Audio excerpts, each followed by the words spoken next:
Hello అండి అందరికీ. మా ఇంటికైతే భీములు పోసి పిల్లలైతే పైకి లేపడం అయిపోయిందనమాట. సో, మా ఇంటి కొలతలు ఎలా ఉన్నాయో ఒకసారి చూపిస్తాను. సో, మా ఇందిరమ్మ ఇల్లు కాబట్టి మాకు ఓవరాల్‌గా మనకేంటంటే 600 లోపైతే ఇల్లు కట్టుకోవాలనేసి చెప్పారు. కాకపోతే మేమేంటంటే ఇంటి పేరు మీద అంటే మా పెద్దవాళ్ళ పేరు మీద చూపించాము జాతకం కాబట్టి దాని ప్రకారం మాకు 550లో కట్టుకోవాలనేసి చెప్పారన్నమాట అయ్యగారు. సో, దాని ప్రకారం మేము 550లో అయితే ప్లాన్ చేసాము. సో, మాకైతే హాలు, కిచెను, 2 బెడ్‌రూమ్‌లు అండ్ పూజా రూము అన్నీ సపరేట్‌గా కట్టేసుకుంటున్నాం.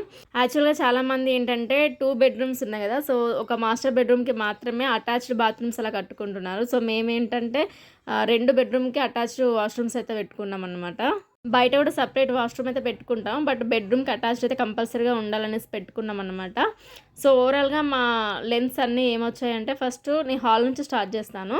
హాల్‌కొచ్చేసి మాకు 12-13 అలా పడిందనమాట హాల్ లెంత్ వచ్చేసి. అండ్ కిచెన్‌కొచ్చేసి 6 పడింది. అండ్ పూజా రూమ్‌కొచ్చేసి 4 పడిందనమాట. ఇంకా మాస్టర్ బెడ్‌రూమ్‌కొచ్చేసి లెంత్ 7 అలా పడిందనమాట. అండ్ చిల్డ్రన్ రూమ్‌కొచ్చేసి 10 అలా పడింది. అండ్ వాష్‌రూమ్స్‌కొచ్చేసి 4 అయితే పెట్టేసాము.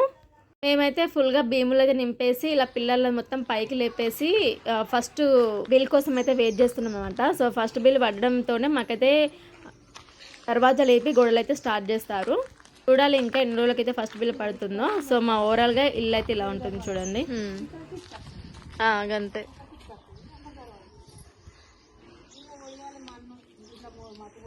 మొత్తం దీనంతా నింపాలి అది.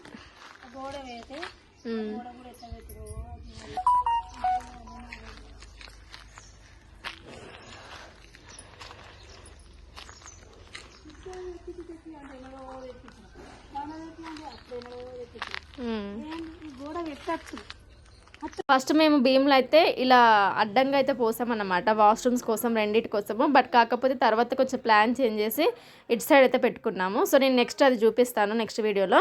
సో, వీడియో నచ్చితే ప్లీజ్ లైక్ చేయండి. నెక్స్ట్ వీడియో ప్లీజ్ సబ్స్క్రైబ్ చేసుకుంటే అసలు మర్చిపోకండి. Thank you.